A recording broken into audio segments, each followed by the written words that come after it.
Welcome, everyone. Before we start the meeting, we will have a prayer by Councilman Hensley, followed by the Pledge of Allegiance. Lord, teach us to be generous. Teach us to serve our neighbors as they require, to give of ourselves and not to count the cost, to fight and not to heed the wounds, to toil and not to seek for rest, to labor and not to ask for reward, except to know that we are applying our best judgment and efforts to the betterment of our community.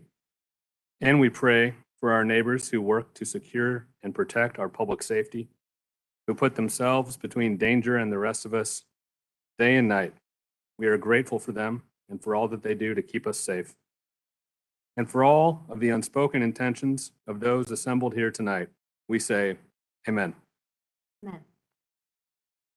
Pledge allegiance to the flag of the United States of America, republic for which it stands, one nation, indivisible.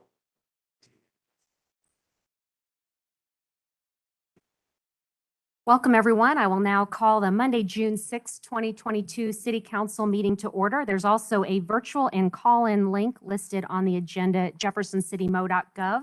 Mrs. Donaldson, roll call, please. Deacon, Here. Fitzwater, Hensley, Present. Kimna, Here. Lester, Here. Schreiber, Present. Spencer, Here. Spicer, Present. Ward, here, Wiseman. Present. Item 3, I'll entertain a motion to approve adoption of the agenda by adding item 7B, ARPA discussion. Is there a motion to approve? Second. Any further discussion? All in favor say aye. Aye. Any opposed? Motion passes.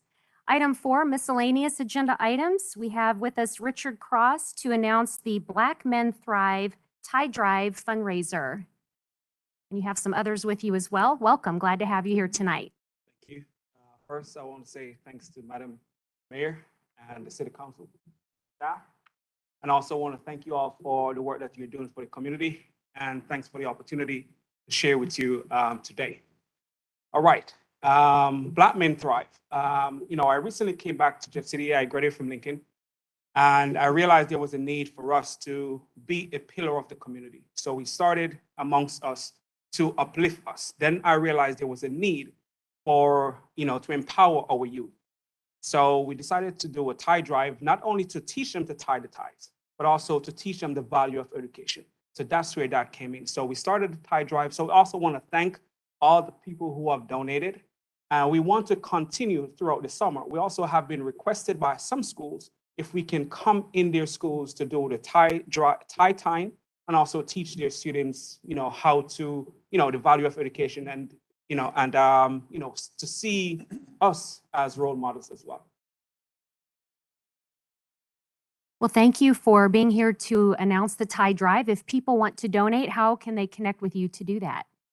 We're on Facebook. You can find us at Black Men Thrive. You can also find us through Greg Butler, Raymond Aquila, or myself, Richard Cross, on Facebook, because that's where we are at mostly. So we're looking forward to, getting more ties. We're currently about 550 ties. We gave away about 30 something over the weekend. So, our goal is to reach 1,000. So we're looking forward to more donation as we continue this journey to empower our youth in the community. Well, thank you for doing that and your hard work on this project. Does council have any questions or comments? Sir. That was a great response from the parents was great. Wonderful. Any other comments? Well, we appreciate you being here tonight to raise some publicity for that. So, and I do have a tie that I'd like to give you. So this one, of course, is from the father of the mayor. So got that out of his tie closet collection. Right. Dad, if you're watching. No, he was very happy to donate. He does. They saw you all at Kids Fest, actually, and we're glad that you all were there too. So appreciate that. And we're happy to donate a tie. And I know that others will follow and donate, or you're also accepting money. Is that correct? Not just ties. We got a lot of ties that students kind of like the more modern tie. So we also went ahead and purchased some more, the slick, slimmer ties. It's because we know we're dealing with kids. So awesome. Well, if you all would come forward, we'll get a picture and we'll have council come up and we'll help you promote this. Thank you.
Thank you, Monica, for being our photographer here after. Forgot Gail and Ryan, both of our photographer and backup are gone for tonight.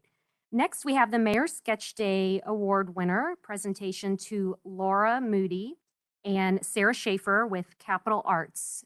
Will be here to present that tonight. So we welcome you to come forward, and we're excited to have you all here tonight and talk about the Sketch Day. Hello. Is this on? Okay. I'm Sarah. I'm the Executive Director of Capital Arts. This is the Mayor's Sketch Day winner, Laura Moody. So did you want to talk about your drawing at all? Sure. So I came up with the idea to do the Adrian's Island Bridge sketch because one of my teachers, they said that it was new to Jeff City. So I figured that because it hasn't been here that long, that I would try that. And I did it out of colored pencil. Took around 10.5 hours, I'd say, and turned it in the next day. And here I am, I guess. Well, congratulations to you. And every year, it's always an honor to choose the mayor's choice. And it's something that it's a very difficult task to do. There's some wonderful artwork from the high school students that participate. And I know there were some judges there, Holly's, and the audience was also a judge. But on the mayor's choice, it's a little bit special because I just get to pick the one that I think is the right choice to represent what's happening in the city. And the artwork I thought was fabulous. You did a great job on it. And it also really captured something that was important and special and new in our city. And so we'll be making a photocopy of it, and it will hang in the mayor's office here across the hall on the wall. So it will be hanging with all of the other previous year's award winners, and it will be a perfect addition. I loved the perspective that you did with the bridge and the riverfront, Adrian's Island. So thank you for choosing that and doing such a great job. And then you have your family or anyone here that you would want to introduce tonight as well. Welcome. We appreciate y'all being here, and I hope that you continue to pursue art. Do you have any plans to do that? Right now, hopefully maybe tattooing, but other than that, I have no clue what I would make out of like painting or drawing. Well, there you go. And that is artwork as well. So art is kind of really in anything and everything, isn't it? So we'll keep up the great work. And is there anything else to add about Capital Arts? I'd like to talk a little bit more about Sketch Day. If anyone is not aware, it's been around for a long time. 1948, I believe, is when it first started. It happens every year. The next one will happen around May 1st, somewhere in there. The date may change a little bit. It's always a Monday around that time. If we are always looking for help, either through, financial help or volunteers. So if anyone is interested in helping with that day, it's a lot of fun. We had a lot of registrations this year, so we're hoping to really grow that. I also need to say that I am also her art teacher, or one of them, at Calvary. And she says tattoo, but I am going to keep working on her to try and get her into one of the art institutes because she's that talented. Wonderful. Well, you definitely are talented, so keep that art going. And like I said, art is in everything, so you'll definitely find a great career with that if you pursue that. And if anything, it's a great hobby. I know it's one of my favorite hobbies, and Sketch Day was always one of my favorite days too. So it's very cool to see that continue as such a great tradition. So does council have any comments? Councilman Spencer? So will the winning art piece, will that be on our website, the city's website, anywhere where we could, or Facebook feed or anything? That's a good idea. We'll make sure and share that. Yes. I think some of the others. Yes, there are several winners. There's two categories, advanced and beginner, and there's winners in each. We will have a gallery online, and most of the students' parents agreed to allow prints to be sold. So if anyone is interested in purchasing a print, there were some amazing pieces of art. So I recommend once that's up, just keep an eye on our social media. Once it's up, browse it and see if there's anything you'd like to add to your own collection. And excuse me, what would it be under? Capitalarts.org. Capital Arts. Yeah. Thank you. We'll try to link that Capital Arts to our city's page as well. Mrs. Donaldson will help me remember to get that linked also, because there's some great artwork to see. Did you bring yours tonight? That's okay, no problem. Well, we'll have it copied and we'll borrow that from you to get a print made and we'll get it hanging here in my office. So we'll make sure you can come and enjoy it. And if any other questions or comments, all right. Well, if you want to come forward, we'll take a picture and thank you for being here.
Right, item 5, we have no public hearings. Item 6, there's no appointments this evening.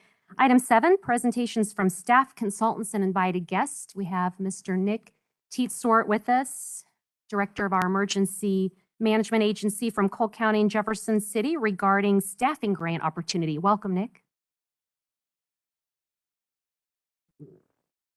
Good evening. Thank you, Madam Mayor and Honorable Council.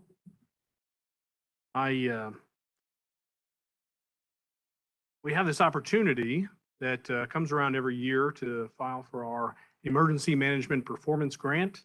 As I love to live in the acronym soup, we call it EMPG.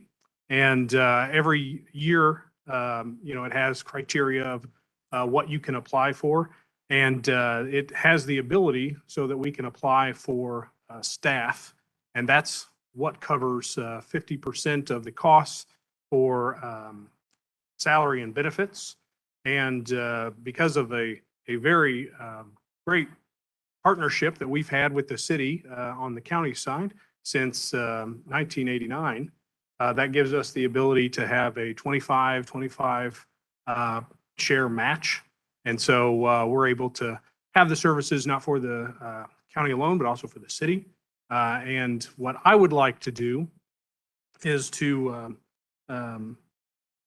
seek your support as I apply in this grant to expand emergency management to not just having a director and a secretary. We have a full-time administrative assistant, but to have 3 full-time positions and a director, a deputy director, and an administrative assistant. That is the maximum allowable positions within this EMPG grant. And I believe for the work that we do and more of the projects in which we should be involved in, that it's necessary that we expand and have 3 full-time people. I would entertain any questions. Any questions or comments? Councilman Kemna? How does the pay breakdown work? As far as the grant itself is 50% of whatever are you talking about the actual salary? Oh, well, we haven't come to an exact final number, but we're looking at about 48 to 50,000. And so currently the city annually, the city is about $24,000 into emergency management performance grant. So this would be about 20,000 add if we were to include the salary benefits at $50,000 pay. And so that would increase the share to 44,000 expected. Any other questions or comments? Councilman Spencer?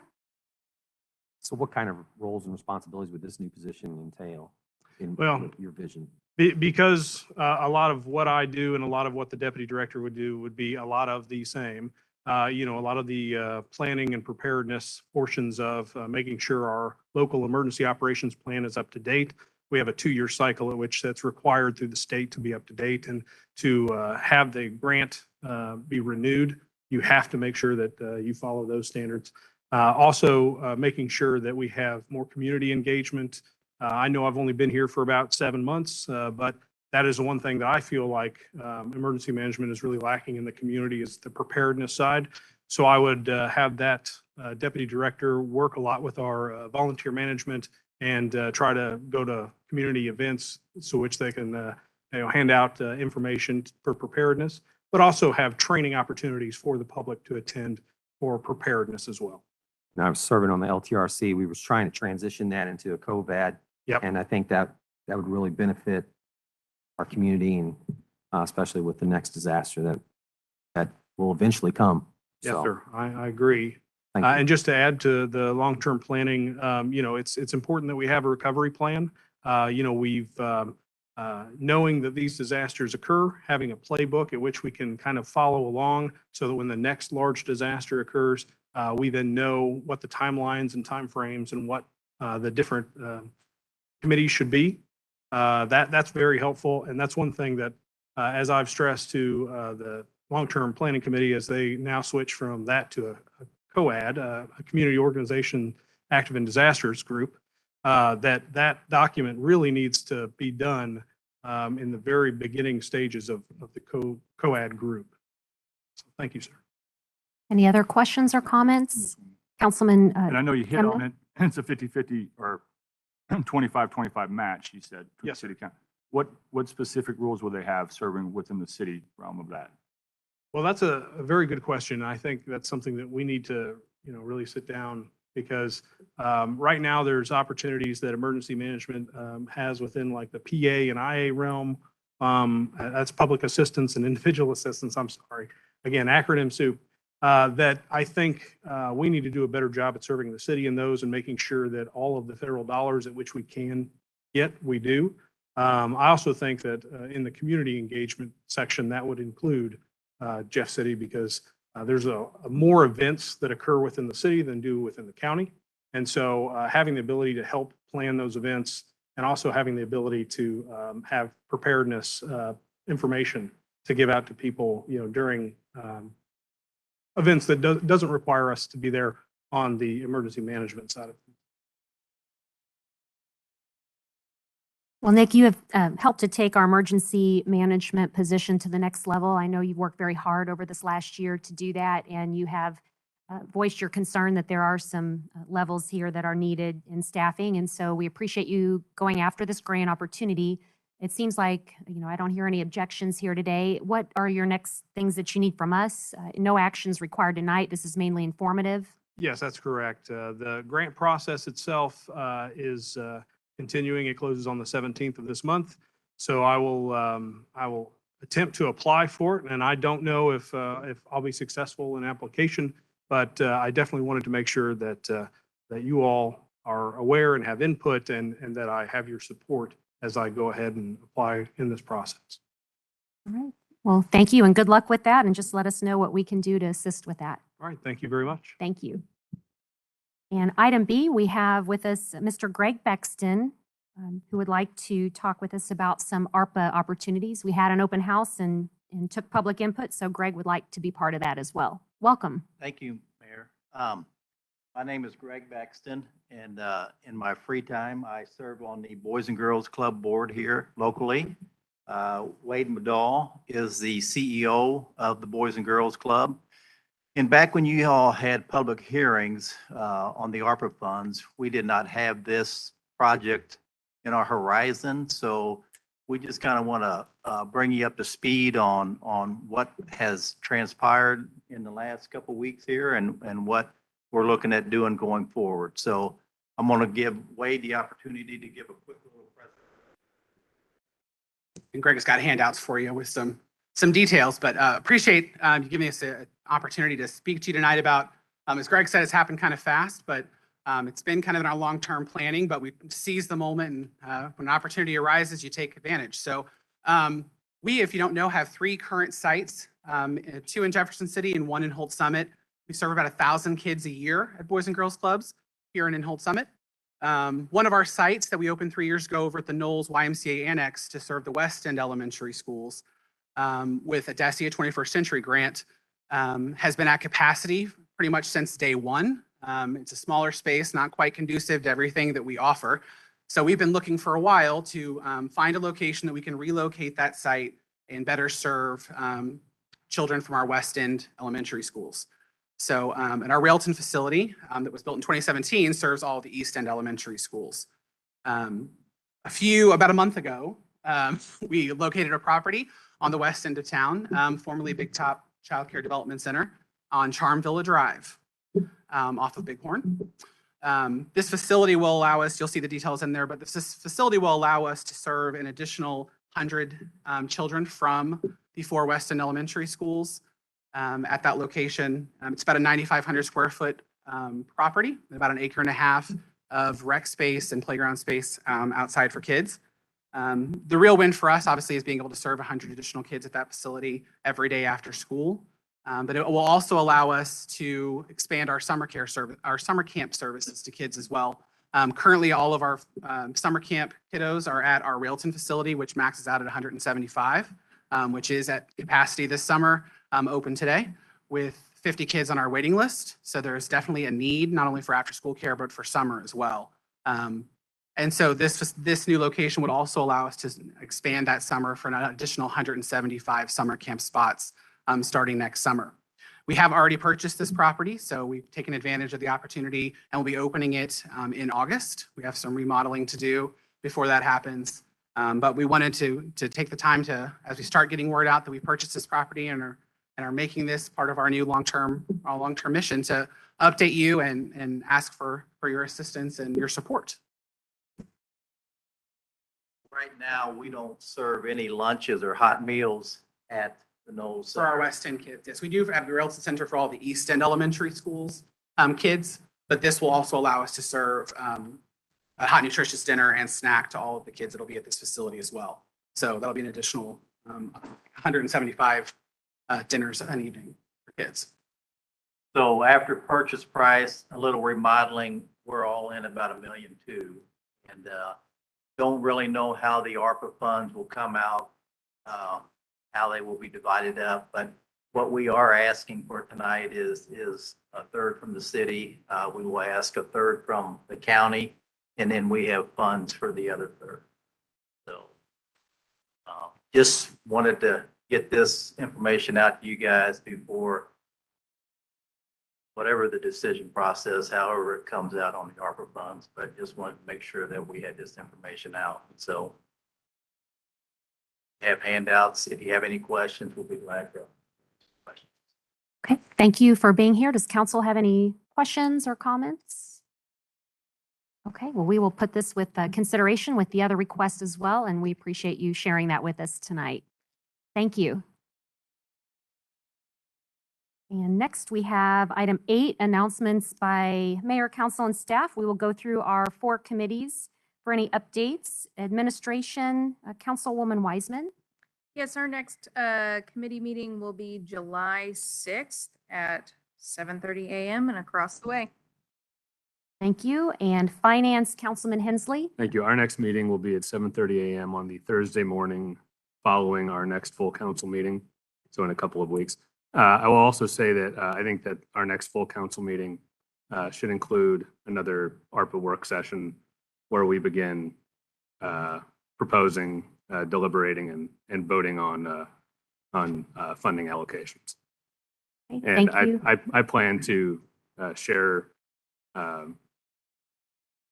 plenty in advance of our next full council meeting, some suggestions, and hope other folks come prepared as well. Thank you, Councilman Thank you. Hensley. And Public Safety, Councilman Schreiber. Yes, Madam Mayor, our next public safety meeting will be Thursday, June 30th at 7:30 a.m. Police Training Room. Thank you. And anything on Public Works? Councilman Fitzwater is out. Anybody have anything to report? The Mr. agenda just Morash. Came out. Yeah, the agenda's been posted, but it's this Thursday at 7:30 in the morning, this room here. Okay. And are there any other council announcements? All right, I have a list here. starting with last Monday, there was a Memorial Day service at the Capitol hosted by the Jefferson City Veterans Council. And it was always a good turnout there and something to hold in remembrance. So that was last Monday. Few things that are upcoming that I wanted to announce is the Firefighters Local 671 Golf Tournament is August 5th. We did give out the wrong date at the public safety meeting, so if any of you were there and marked your calendar, it is August 5th. And then the Guns and Hoses Hockey Tournament is August 27th. So I feel like those two announcements there for are some of our events coming up. Some of you in the room, I'm sure you could see them and get your tickets if you haven't already, because tickets already went on sale for Guns and Hoses. So if you either want to buy a ticket, you can do that online. If you want to sponsor a player, you can do that, or simply donate to the cause and sponsor. So I'm sure some of you in the room would be happy to accept those donations. On Friday, this past Friday, we had the 16th Annual Mayor's Cup Golf Tournament. So thank you to all of those who participated for Kiwanis. Mayor John Landwehr started that 16 years ago, and that's still going strong. So we certainly appreciate all the support for that. Also, the Kids Fest was held Saturday with the Kids Fest and Bass Pro Shops Outdoor Days at the Capital Region MU Healthcare Amphitheater. And I know that's always a huge event. I don't know, Mr. Spalding, if there's anything to add on that particular event. No, it was a great day. Lots of support and lots of people that came out and enjoyed it. I know that the having it at the amphitheater for the last 2 years is a fairly new venue, and I think that's definitely a great spot to hold it. And I heard a lot of great stories about it. Let's see. We also want to wish our Special Olympics athletes lots of success. They are headed or just left for the USA Games in Orlando, so good luck to them. And two other things coming up. We have the very excited to announce that there is the USS Jefferson City submarine crew. We have 5 crew members that are going to visit us starting next Monday. And we have a news release that tells some dates and information. If any of you did not get that, I think we have it at council member seats, but if anyone from the public needs that, I guess I can pass that down if anyone needs that. But I wanted to announce that that will be Monday, June 13th through Friday, June 17th, that they will be here in the capital city.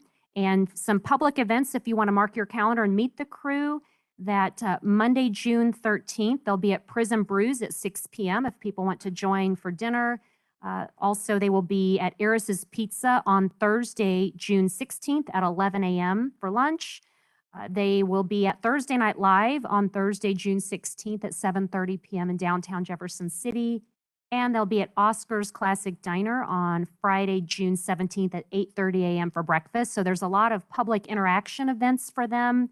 And then we have a few other things that they'll be doing while they're here, making some appearances at the Capitol for tours and some local middle schools and radio stations and Elks Lodge and other American Legion and some other places as well around town. So we're very fortunate to have Submarine named for being their namesake city. We're very lucky to have the tour and the crew come here. And don't ever underestimate some of those relationships. I know that we have a police officer, Andy Leonard, who was actually one of the crew members of the USS Jefferson City and ended up coming here on a visit years ago, and I think liked Jefferson City so much that is Andy over here? Yes, there you are. So that is proof right there of how important these visits can be, and I absolutely love that story and think it's really cool that you chose to come back to Jefferson City. I know it was from our hospitality on your visit when you came here, right? Yes. And I know, and Andy's been attending our USS Jefferson City committee meetings, and Councilwoman Wiseman and Councilman Kimna is our liaison to that committee. And we meet year round, but this is kind of what we live for, is when they come to our city, and we want to show them a really great and hospitality and show them how great Jefferson City is. So we hope that everyone in this room and council members can join them and meet them and welcome them when they're here next week.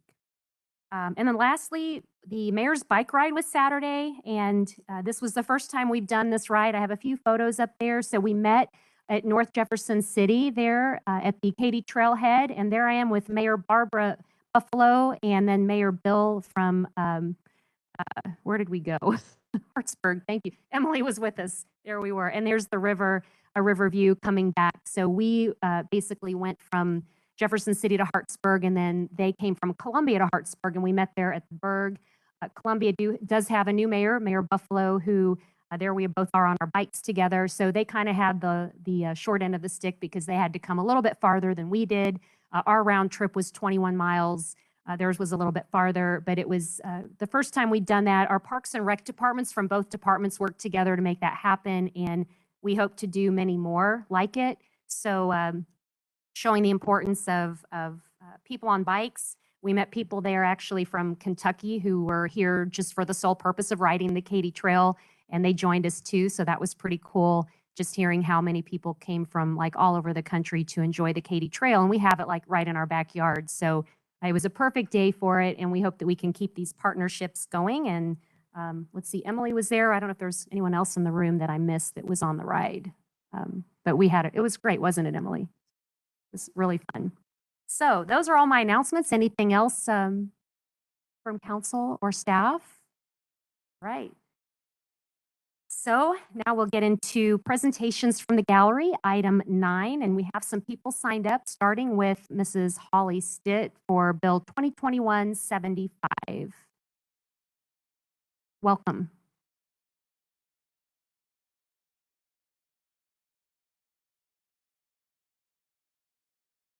Hi, I'm Holly Stitt, and I'm the chair of the Cultural Arts Commission. And I just really want to ask for your support on the substitute bill that's coming forward. This has been a really long, tedious process that has involved the Cultural Arts Commission for almost close to 2 years, trying to remove the 500 limit radius that's happened on murals. And I want to reiterate that this is not meaning that all murals will be passed. This is just allowing them to apply for the process. And if there is a mural that's within 500 feet of another mural in this town, they can't even apply for the process. It just can't happen. So all we're trying to do is remove that so they can apply for the process. The Cultural Arts Commission did a lot of research to find out that hardly any other city has this. As a matter of fact, we couldn't find any city that has any sort of restriction on murals in their town whatsoever. There has been a whole lot of studies that show the economic impact that murals bring to the town, and we want to be something that people want to come and look at. And our staff has also put in a lot of time because this keeps getting thrown out. And so the amount of time and effort that has been put on this bill for 2 years almost is outstanding, just to allow people to apply to put a mural on. It really astounds me that we have put this much time and keep throwing it around. So I just really want to say, let's support this. Please support this. Allow the townspeople to do this. I mean, a really good example is, Madison Street and those murals that are there. But not only that, I had the privilege of talking with Parks and Rec in Columbia, Gabe, who's told me that it has pretty much eliminated any of the graffiti in their town, any place they put a mural. So it's a positive impact, and I don't understand why this is such a problem to not allow people to apply. So I just want to say, please support this. Let it go through the substitute. Thank you. Thank you. Any questions for Holly? All right. Thank you. And next we have Alex Eicho for 2021-75. Welcome.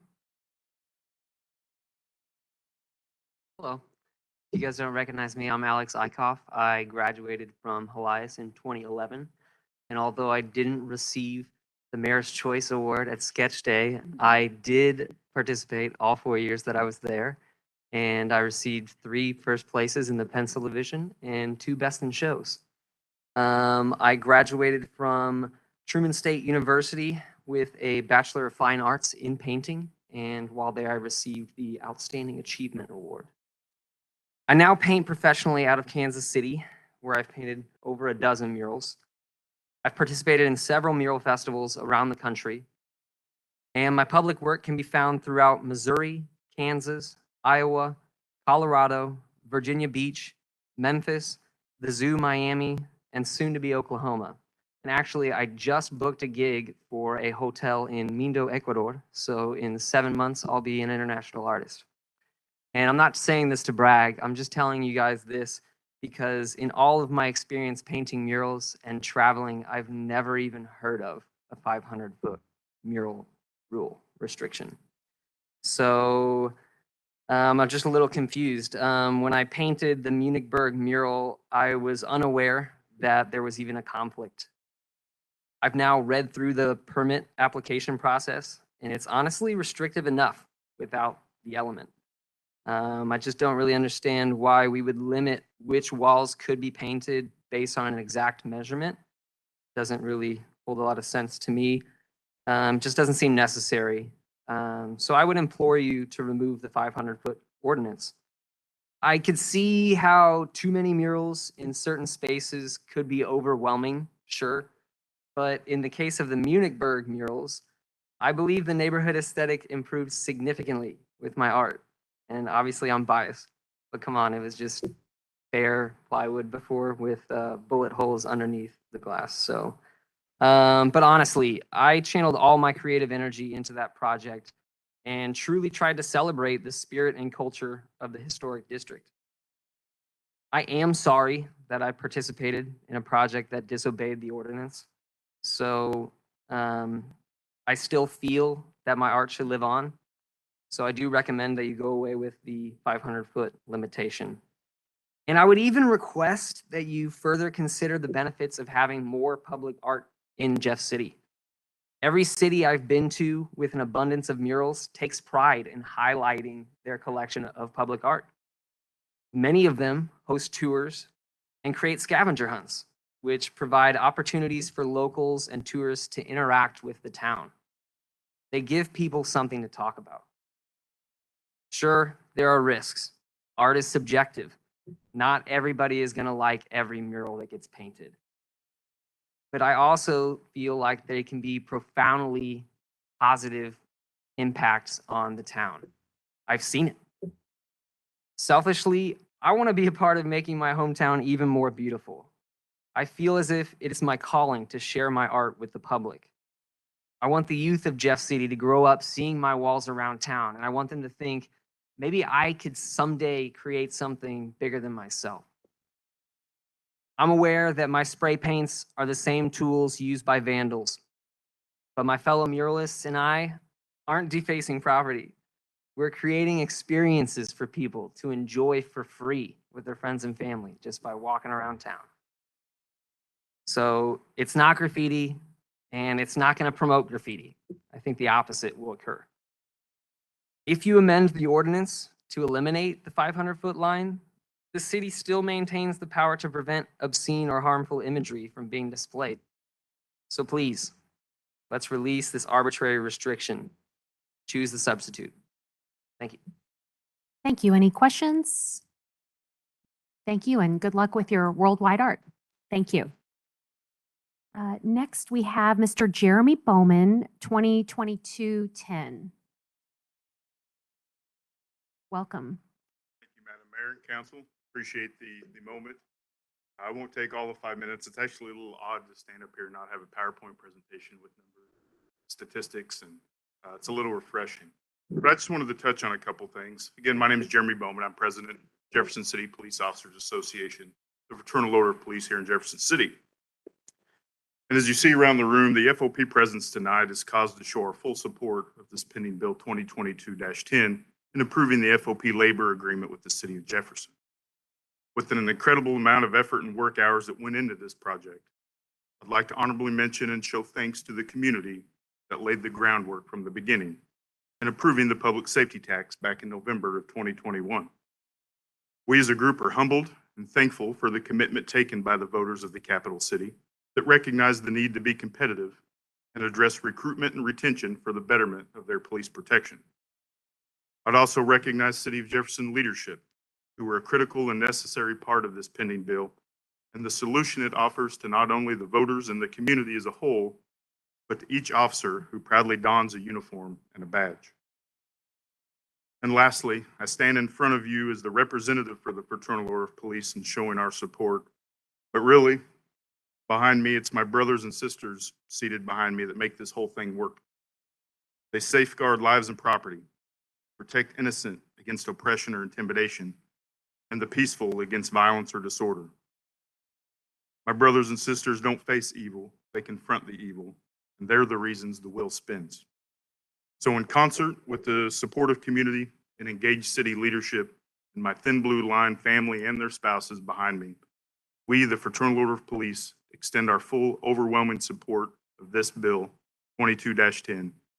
Look forward to our continued successes and being a valuable part of this community. Thank you.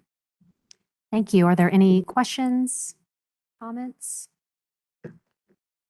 Thank you for those comments, Mr. Bowman and Detective Bowman, or President Bowman, president of the FOP, in your role with that. And sincere thanks to the Fraternal Order of Police and to every single member of the FOP that is here with us this evening. We appreciate the show of support. So thank you. I think that is all that is signed up for the evening. Then we have item 10, consent agenda. Is there a motion to approve? So moved. Second. Any further discussion? All in favor say aye. Aye. Any opposed? Motion passes. Item 11, bills introduced, 2022-11.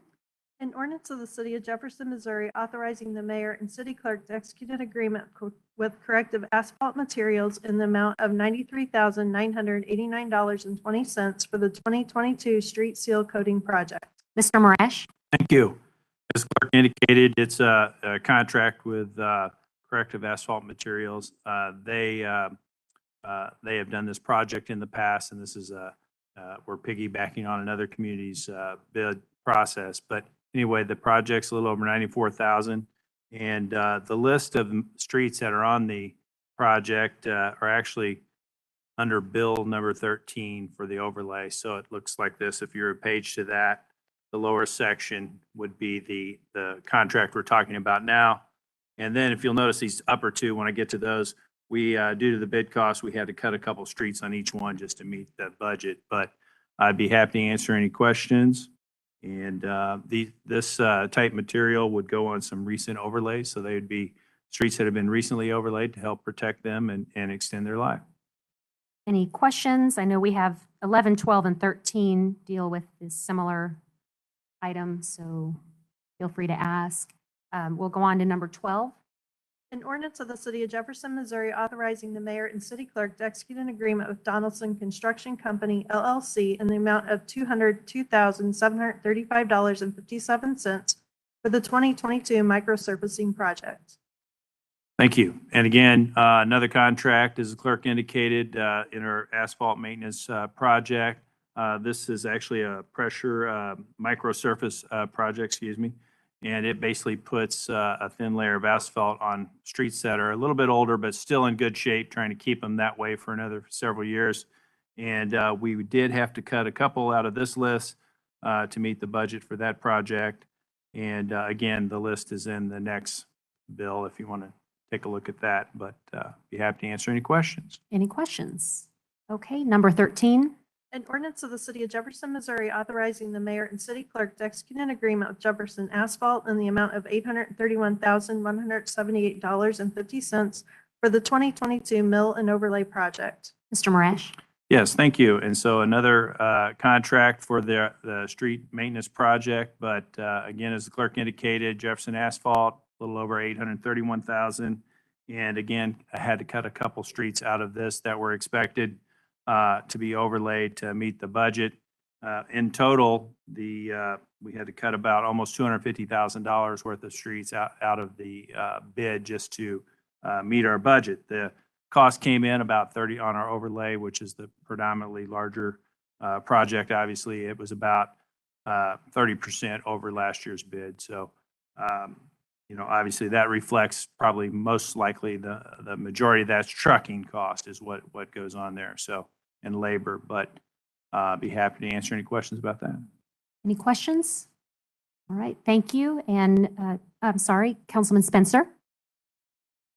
This is also with Councilman Hensley too. Is there a way we could kind of have a discussion of part of this scenario too, of trying to get these streets back in with utilization of those ARPA funds? To, again, and If you would like to propose using the ARPA funds for this, we've got a couple weeks to try to figure that out. And to do a change order, Ms. Marash, is that try to accommodate especially the overlay portion of this? Well, really all we would have to do is add them back in at that point, bid quantity. Thank you. Any other questions? Okay, number 14. An ordinance of the city of Jefferson, Missouri to replace all existing siding, trim, and associated architectural features at Fire Station 3, 302 Rock Hill Road. Chief Schofield? Thank you, Madam Mayor. As stated, this bill would contemplate a replacement of the existing failed siding at Fire Station 3, which is also the city's backup 911 center and also the backup location for some of the city servers. So this is a project that we've contemplated for many years, and it's something we've struggled with trying to do field repairs and additionally try to seek out additional warranty work, replacement. We're at the point now where those efforts have failed, and we're at the critical level of trying to keep the station from becoming negatively impacted by weather. So we really feel like this is a critical piece at this time. 17,000 of the 79.8 would come out of the fire department building and grounds fund, and then 62,800 would come out of the city's ongoing infrastructure and facility needs general fund. So happy to answer any questions. Any questions? Councilman Spencer and then Councilwoman Ward. I was just going to ask if you felt that there's a need to suspend the rules to get this moving for any reason. We are under a bit of a time crunch, and part of that is because when we first put this out to bid, we received no bids back, and that I think is due to a myriad of reasons with the climate right now with construction and construction-related cost and materials and labor shortages. So we are trying to complete this project before November 1st. So it is prime time right now for building projects. And I know that ordering materials is also a concern of the contractor. So it certainly would be appreciated if something like that were possible. Councilman Spencer? Chief, what kind of product is that? So the product is it's a diamond coat product that it might appear to be somewhat similar to the concrete board that was there before, but certainly carries with it a much more significant warranty. It's actually prorated for the first 15 years, and the first full 7 years are full replacement. So we feel that this product, in fact, all the bidders bid the same product, which is helpful. It is kind of call it the name brand or the leading brand. We spent a lot of time researching what would be a durable product, making sure that we were trying to make a good investment for the future. What is the warranty life on the product? It's prorated for the first 15, and I believe my understanding is that the first 7 are a complete replacement, including labor, but then it has a 30-year no fade as well. So there's different levels of warranty as time progresses, but I think the short answer is 7 full, 15 partial, I think is the way I read it. And the architectural trim detail that we've had issues with as well, that is going to be replaced as well? My understanding from the way that the contract is written and the bid estimate is also constructed is that it would replace everything. And that's important because, we're trying to create a weather-tight seal for the entire station, which is really our primary concern. I mean, it's no secret if you drive by there, you'll see patchwork, repair, various nails popped out that we've tried to punch back in. And so we've really tried to limp it along as long as we could, and it's kind of gotten to that critical point. So yeah, all the pieces are required to be replaced for it to be warranted, my understanding. And I should also mention that we do also have with us tonight Assistant Chief Matt Bowden, who is my go-to point person for the fire department facilities, and he's very familiar with this situation and this product, and also the vendor that we've used in the past, and he's, I'm sure, willing to answer any other questions the council may. Thank you. Councilwoman Ward. That's what I was going to ask regarding the warranty. They always make sure that it was installed correctly. Correct. So, and I believe you said you guys have had experience with this Yes. installer and feel confident that he can install it.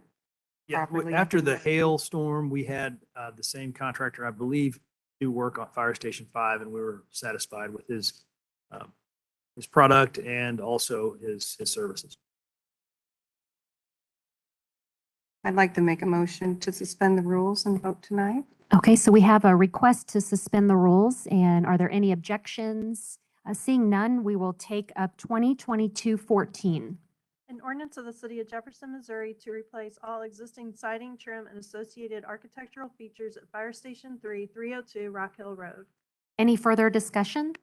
Roll call, please. Deacon, Aye. Fitzwater, Hensley, Aye.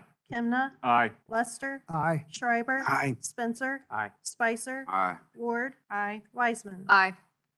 Bill passes, and thank you, Chief Schofield, and also Bowden for being here this evening for that bill. Thank you. Item 2022-15. An ordinance of the city of Jefferson, Missouri authorizing the mayor and city clerk to execute an agreement with Buscom Incorporated for the purchase of variant system recording upgrades to update the current recording system for the Jefferson City Police Department. Captain Heisland. Thank you, Madam Mayor. This is a refresh and upgrade of our recording system at the police department. Currently, our system is at the end of its useful life. There's a lot of upgrades that we've made in our communication center that has created issues with the phone recorder that we currently have. This upgrade will be a complete hardware and software refresh of our current system. Should be noted that we already own the licenses for the Buscom system, so we will not have to purchase those if we were to purchase a separate system.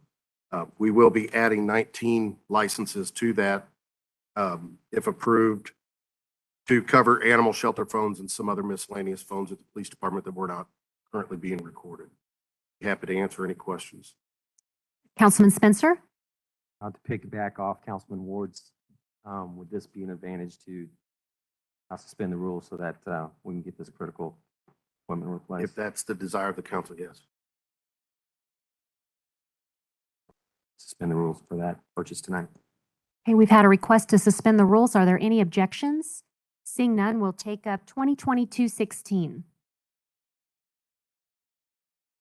15, thank you. An ordinance of the city of Jefferson, Missouri authorizing the mayor and city clerk to execute an agreement with Buscom Incorporated for the purchase of variant system recording upgrades to update the current recording system for the Jefferson City Police Department. Any further discussion or questions? Roll call, please. Fitzwater, Hensley. Aye. Kimna. Aye. Lester. Aye. Schreiber. Aye. Spencer. Aye. Spicer. Aye. Ward. Aye. Wiseman. Aye. Deacon. Bill passes. Thank you. 2022-16. An ordinance of the city of Jefferson, Missouri accepting and approving the final subdivision plat of AZ Jefferson City subdivision, a subdivision of the city of Jefferson, Missouri, and approving a preliminary PUD plan for property address is 839 Eastland Drive, Jefferson City, Missouri. Mr. Barron. Thank you, Madam Mayor. This bill is referred by the Planning and Zoning Commission. The subject property is highlighted up on the screen. The area is on the eastern side of the city. The Eastland Drive and Highway 5063 interchange is shown right there at the top of the screen. This is located within the commercial development where the Gerbs grocery store is located. In fact, right next to Gerbs. The property consists of a retail strip mall and then some undeveloped area to the rear of that strip mall. This bill would approve a final subdivision plat to divide that property into two pieces, essentially dividing the strip mall off from the undeveloped portion of the property. Up on the screen is the final subdivision plat. And then also to approve a preliminary PUD development plan for a 7,400 square foot retail auto parts store in AutoZone. And up on the screen is the PUD plan that would be approved by the bill. This matter was heard by the Planning and Zoning Commission at their meeting of May 12th and recommended for approval on a vote of 5-0 and is scheduled for a public hearing at the June 20th council meeting. I'd be happy to answer any questions. Any questions?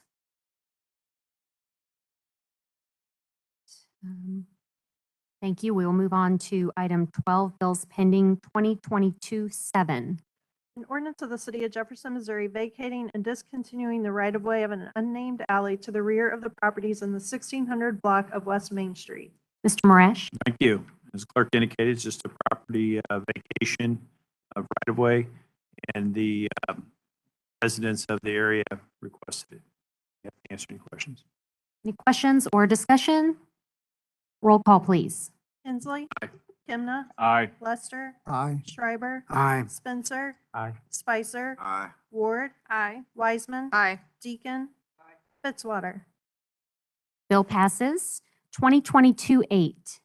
An ordinance of the City of Jefferson, Missouri, amending Article 11, paid holidays of the Personnel Policy Manual to include Juneteenth holiday, amending the FY22 budget by appropriating funds within the general fund. Mrs. Strope is online. We'll turn it over to you, Gail. Thank you. As everyone knows, Juneteenth became a federal holiday last year. Upon passage, many state and local organizations added Juneteenth to the regular schedule of observed holidays, including the state of Missouri, Cole County, and Lincoln University. So this ordinance amends the Personnel Policy Manual to add Juneteenth as an observed holiday for city employees. I'd be happy to answer any questions that you might have. Thank you, Gail. Are there any questions or discussion? This has already been amended, so we don't need to take any further action. Roll call, please. Kimna. Aye. Lester. Aye. Schreiber. Aye. Spencer. Aye. Spicer. Aye. Ward. Aye. Wiseman. Aye. Deacon. Aye. Fitzwater. Hensley. Aye. Bill passes. 2022-10. An ordinance of the City of Jefferson, Missouri, approving the Fraternal Order of Police Labor Agreement and amending the FY 2022 budget of the City of Jefferson, Missouri by supplementally appropriating funds within the various city funds outlined in Exhibit A. Mr. Kroll? Thank you. This will authorize the agreement with the Fraternal Order of Police in the city of Jefferson regarding those members, police officers represented by the Fraternal Order of Police. Previously, we've walked through the different provisions of the contract and how some of the pay plan works. So we're certainly available to answer any questions. Any questions or discussion? And if FOP wanted to add anything, also, we will need a motion to accept the substitute bill 2022-10. So why don't we ask for that first? Second. Any further discussion? We'll have roll call to accept the substitute. Aye. Schreiber. Aye. Spencer. Aye. Spicer. Aye. Ward. Aye. Wiseman. Aye. Deacon. Aye. Fitzwater.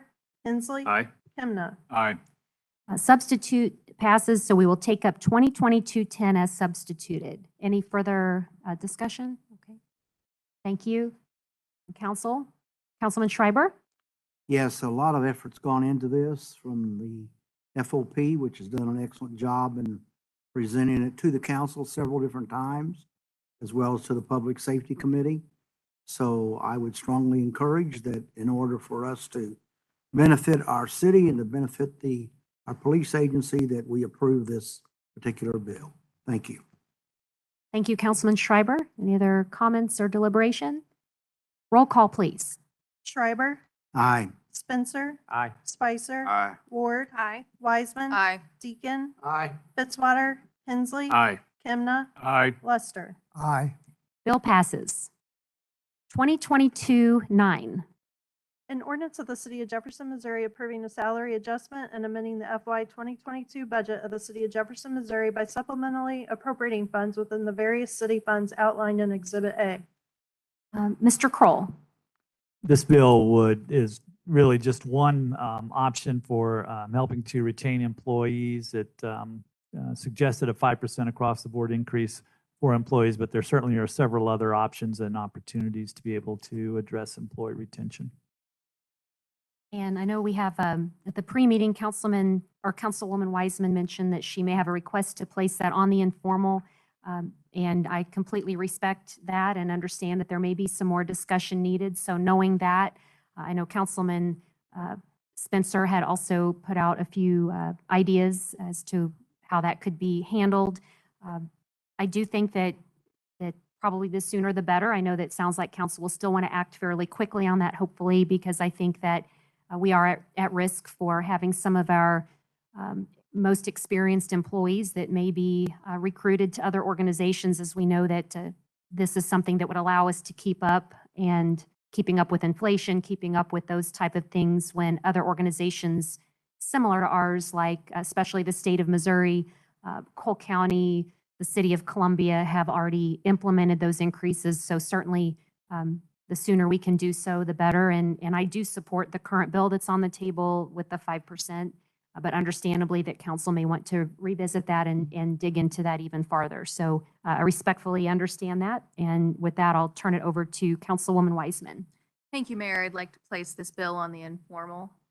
I think that it's best that we have a little bit more discussion and maybe finesse some other options that have been brought to our attention. Okay, and as the sponsor, we will take that it will be on the informal. I'm sorry, Councilman Lester. So since timing is important, as you mentioned, maybe we should have a work session. I don't know when we are going to discuss this, but I think that, like you said, the sooner the better. And maybe the sponsor, we could see if that would be something worthwhile. I don't have an issue with that. And maybe we can chat quickly afterwards to see what everybody's schedules look like, but it may be that our next council meeting, we're ready to move on this. Like I said, I think there's been some good options or suggestions. I think we just maybe need to finesse it into a substitute that works. So we'll keep that discussion going and see how we can keep that moving along well. Okay. Anything else on that? Okay. 2021-75. An ordinance of the City of Jefferson, Missouri, amending Chapter 3, Article 3 of the City Code of the City of Jefferson pertaining to murals and mural permit processing. Let's see, this would be, I'd like to move to adopt the substitute bill. okay, so we have a motion to adopt the substitute. Is there a second? Second. Any further discussion? All in favor say aye. Or wait, do we need a roll call just to accept the substitute? We'll do a roll call to accept the substitute, and then we'll have Mr. Barron give us the presentation. You've read it? Did you read it? I'm getting ahead of myself here. Yeah. Okay, so we've read it. We've had a motion to accept the substitute and a second. So roll call to accept the substitute. Roll call, please. Spencer, No. Spicer, No. Ward. Aye. Wiseman, Aye. Deacon, No. Fitzwater, Hensley, Aye. Kimna, Aye. Lester, Aye. Schreiber, Aye. Sorry. Okay, so we will take up, there's 6 ayes, so we'll take up the bill as substituted, 2021-75, and Mr. Barron. Thank you, Madam Mayor. This bill initially originated out of the Cultural Arts Commission. And so also this evening, Amy Schrader, who is a staff liaison for that commission, is in attendance. It was routed through the Planning and Zoning Commission for review. Initially, it was presented to the City Council at the January meetings, where it was introduced and also a public hearing held. City Council voted to refer the bill to the Public Works and Planning for committee for additional review.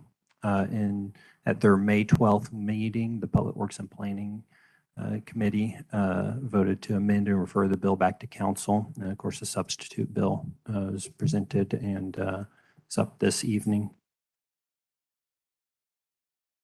The substitute bill would make various changes with the mural code, a section of Chapter 3, Advertising and Signs, dealing with murals and mural permit processing. It would remove a 500-foot separation requirement for murals. It would allow for churches and schools to apply for mural permits that are located in residential districts. Otherwise, the murals are prohibited within residential districts, and would make various other technical changes and corrections to the mural code. And with that, I'd be happy to answer any questions. And also, if there's any questions on the process through the cultural arts side, Amy Schrader is in attendance. Thank you, Mr. Barron, and also Mrs. Schrader for being with us this evening. Any questions Councilman Spencer? I really don't have a major issue with the 500-foot distance. My big issue of the whole bill is the lack of enforcement. I mean, what are we going to do with the mural that's already in violation of the current code? And so I have spoken with the property owner with that property and also with the Capital Arts Committee in terms of the status of that mural. They're well informed on the subject. There are multiple ways that when an item out there comes into conflict with the city code, there are multiple ways to pursuing a resolution to that. One item is a removal, so to speak, or fixing the situation. But it is an option to pursue code amendments through the legislative body to amend the code in order to allow for such situations to persist. Outside that, I'd be happy to answer any other questions. There's no fine associated with this bill. A fine mechanism for future violators that I've seen. I'd probably defer to the law department. I believe it'd be a general ordinance violation. So. Mr. Birch will look up that answer. And in the meantime, any other, Councilman Deacon? According to the substitute, the mural would have to be on the exterior of the building. And so the mural on the old Coleman's building would no longer be considered a mural. I'm really confused. Why was that considered a mural anyway? It was on the inside of the building. It was no different than painted diorama. And they're in violation because they say that is a mural and there's 500 foot. When the substitute, it said a mural is on the exterior. Everything's exterior. Exterior wall, exterior surface. So therefore, there's no longer a mural. If we have adopted that, there's no longer a mural on Coleman's.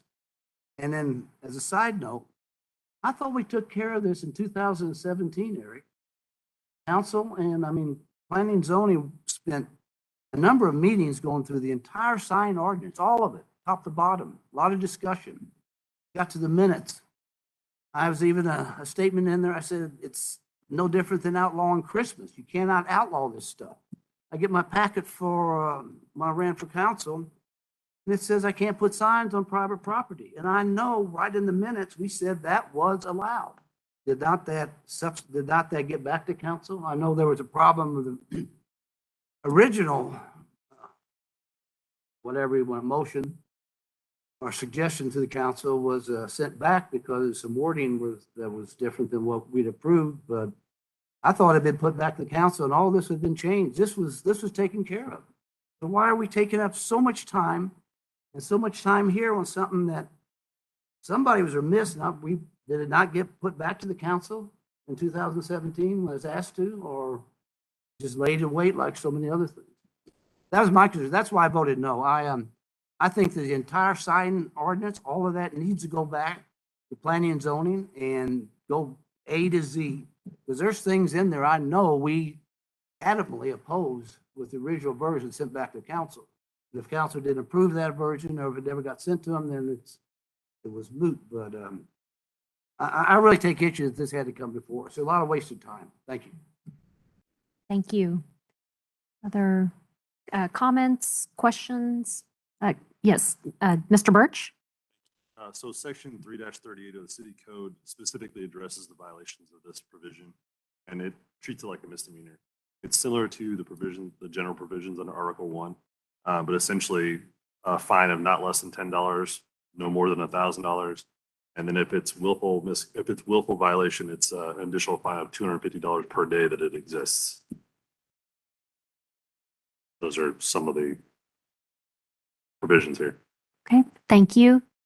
Any other discussion? Councilman Lester? I just urge adoption of the substitute mural ordinance. I want to point out that it's a rare occurrence that city policy making, it's a proposed ordinance developed and presented to the council to relax regulations. And it's gone through the usual process from citizen commissions, both the Cultural Arts Commission and Planning and Zoning, and opportunities were there for public input, and there were no objections at that time.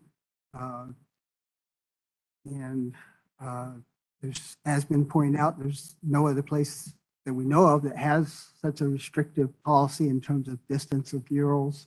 So I just urge approval of the substitute.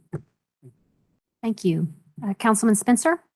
Just to follow up on Councilman Deacon, I think he does bring up some good points as far as the whole sign ordinance. We have feathered flags that's being utilized by businesses that we have staff saying, remove them, you're going to be fined, those kinds of things. And I just think when we're having a business community that needs to advertise their services or their product, feathered flags, I think, is something that is used all over the country, and especially if they're used for temporary use. And what I mean by temporary use is during office hours, business hours of operation. So I would like us to really go in depth and detail of the sign ordinance. And also, my biggest complaint is just the enforcement of it. I just don't have a lot of confidence that staff is going to be consistent, follow up with what's already out there on the books. And now we're going to do this change. So I just do have some concerns about it. Thank you.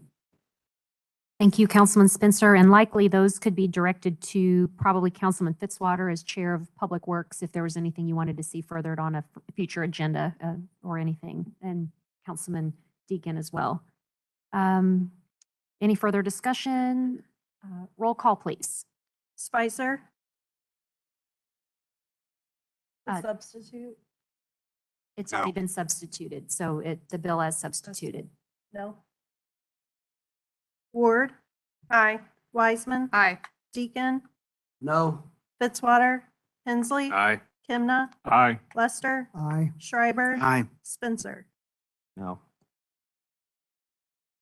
6 ayes, bill passes. All right. Thank you. Item 13, informal calendar 2022-3. And I think Councilman Fitzwater's indicated he wants to keep that on the informal. So nothing further there. Resolutions, item 14, RS 2022-7. A resolution authorizing the city of Jefferson to apply for the Missouri Department of Natural Resources State Revolving Loan Program for funds under the Missouri Clean Water Law. Mr. Marash? Thank you. This is kind of a continuation of the vote back in April on our bonds for the wastewater program. And basically, we're in the process of trying to obtain some low-interest loan money. And there's a required document that allows me to sign those officially sign those on the city's behalf to apply for these projects. And we're have two that seem to meet the criteria. One is our biosolids or sludge facility at our plant across the river, and then also a pump station out near Westview Heights area. So happy to answer any questions. Any questions or a motion to approve? Second. Any further discussion? Roll call, please. Ward. Aye. Wiseman. Aye. Deacon. Fitzwater. Hensley. Aye. Kimna. Aye. Lester. Aye. Schreiber. Aye. Spencer. Aye. Spicer. Resolution passes. 2022-8. A resolution authorizing the city of Jefferson to file an application with the Missouri Department of Natural Resources Financial Assistance Center State ARPA grant programs for subaward of federal financial assistance provided to the state of Missouri by the U.S. Department of the Treasury pursuant to Section 602 subsection B of the Social Security Act as added by Section 9901 of the American Rescue Plan Act. Mr. Marash? Thank you. Kind of what she said, and that in plain language, that would allow me to sign some paperwork to apply for a stormwater grant and a wastewater grant through the DNR for this ARPA funds and all the places it came from. And be happy to answer any questions. We don't have a particular project just yet. We'll probably be talking about that in the near future. We have some ideas. I would say it's heavily weighted the scoring towards low-income communities. And so our median household income in Jefferson City is a little higher than other communities in the state. So, but we hope to be successful. We have good projects, of course, and be happy to answer any questions. And the deadline for these grants is middle of July. Thank you. Any questions or motion to approve? So move. Second. Any further discussion? Roll call, please. Wiseman, Aye. Deacon, Aye. Fitzwater, Hensley. Aye. Kimna, Aye. Lester. Aye. Schreiber. Aye. Spencer. Aye. Spicer. Aye. Ward. Aye. Resolution passes. Resolution 2022-9. A resolution of the City Council of the City of Jefferson, Missouri, authorizing continued negotiations with Missouri Primary Care Association and Missouri Behavioral Health Council. We have with us, Mr. Molman is on the line, but we also have in our audience, Mr. Luke Holtschneider from Jefferson City Regional Economic Partnership, along with Joe Purley from the official Missouri Primary Care Association as well. So, and I know we talked about it at a committee meeting. I'm not sure if anybody wants to give us an update. Should that come from Ryan or Luke, whoever would like, or Joe? We could have you two come to the podium. At least we'll get to have an introduction. And I know Ryan's on. I'm not sure if he can connect, but we'll start with this. And then if we have anything for Ryan to add, we'll go from there. And welcome, Joe. We're glad to have you here, and also Luke. Mayor, members of the council, appreciate the opportunity to talk again. So we've had ongoing conversations. I think the purpose of this resolution really helps us. As I had shared the last time I was here, we're looking to build in the MSP redevelopment area 2 associations, bring our staff and people from around Missouri to downtown Jefferson City. We had a federal application that was due at 5 p.m. today, and we referenced in there that there was going to be a resolution before the city council, essentially saying that we're going to continue to work in good faith. You probably saw that we have offered $350,000 for 1.25 acre. So yeah, it really is just to help us leverage that $12 million in federal funds that we're then going to match with $8 million in private funds. Would be happy to answer any questions you might have. Thank you, Joe. Any questions of council or comments? We appreciate you being here tonight and your interest in this property. I know you've been very excited about the potential redevelopment at MSP and really desire to be there. And as this whole development is really happening, I know that that would be a wonderful fit as well with everything else going there. Yes, very excited about the opportunity. Great. And thank you, Luke, for your continued assistance with the redevelopment. We also have Mrs. Diane Gillespie, who's also very engaged in the redevelopment of the historic penitentiary site as well. So thanks to all of you. Is there a motion to approve? So moved. Second. And we have a motion and second. Any further discussion? Roll call, please. Deacon. Aye. Fitzwater, Hensley. Aye. Kimna. Aye. Lester. Aye. Schreiber. Aye. Spencer. Aye. Spicer. Aye. Ward. Aye. Wiseman. Aye. Resolution passes. Resolution 2022-10. A resolution authorizing the city to extend Wall Street Group's agreement for insurance brokerage services for 1 year. Mrs. Strope is on the line. Thank you. So this resolution authorizes the mayor to execute a change order to extend the agreement with Wall Street Group for 1 year for employee benefit broker services. Thank you, Mrs. Strope. Any questions or deliberation? Roll call, please. Is there a motion to? Oh, I'm sorry. Forgot that step. We have looks like Spencer or Spicer's first and Spencer was second. Is that correct?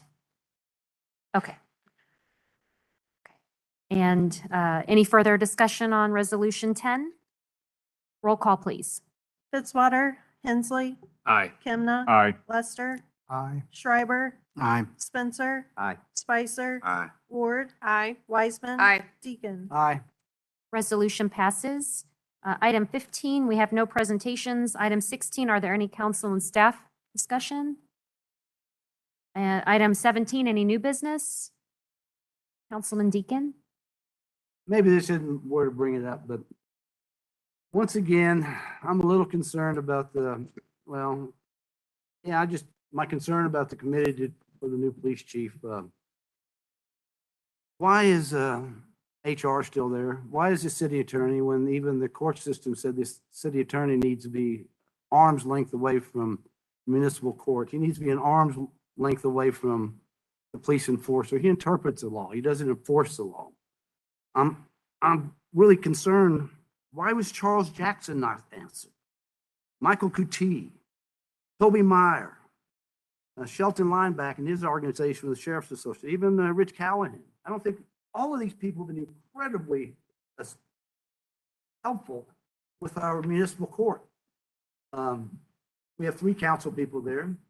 In my mind, the only one even halfway qualified would be Councilman Schreiber. I don't think any of us on here is qualified to decide what a police chief is.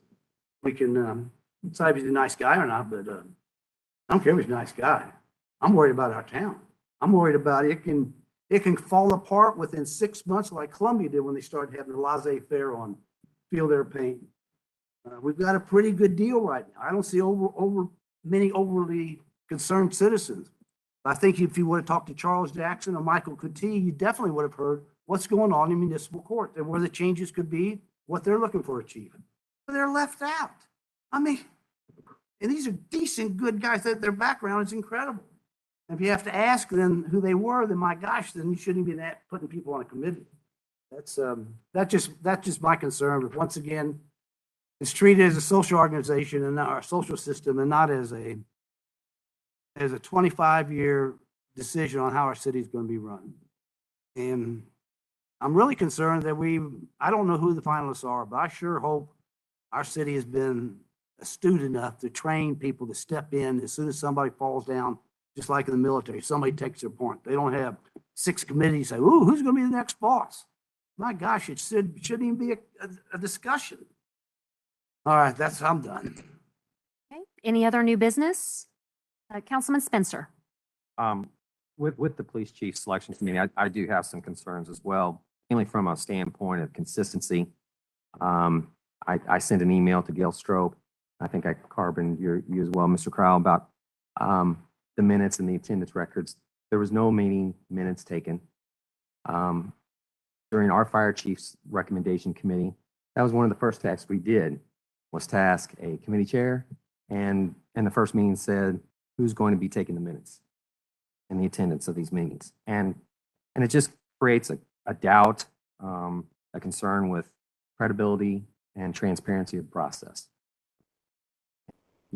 So when Ms. Strope did answer my email and respond, she did say that there was no meeting minutes taken, and she was trying to do her best with recollection from memory of the attendance record of those first committee members.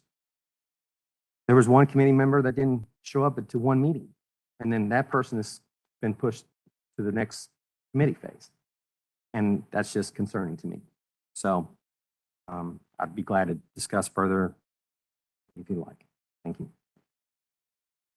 Thank you.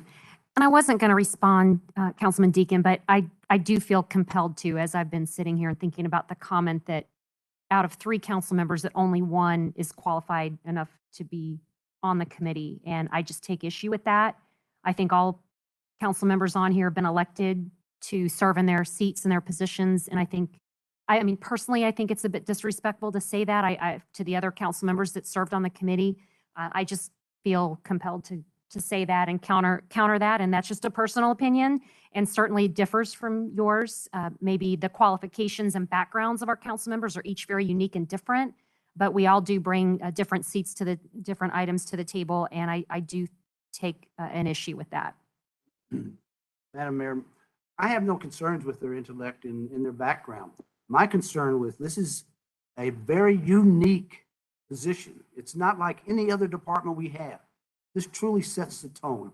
And so our focus should be interpretation of the city laws, interpretation of the city mores, how we want to proceed with the next 20 years.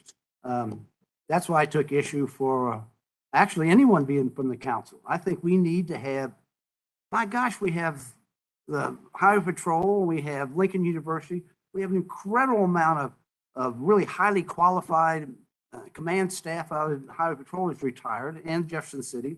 But none of these people were asked to weigh in on what they think should be better with our police force or what should be fixed or if it's the way it should be. That's was my concern with, we put 3 council members on there. We have incredibly qualified people. That was my only concern, not with the council people. I just don't think that, I wouldn't want to be on that committee. And I love choosing people by the personality, but I sure don't want to look at the police chief. Okay. I appreciate that explanation because what I heard from you was that there was only 1 out of the 3 qualified. So I took issue with that. Okay, any other new business? Any unfinished business? And item 19. I move to adjourn. All right, we are adjourned. Everyone have a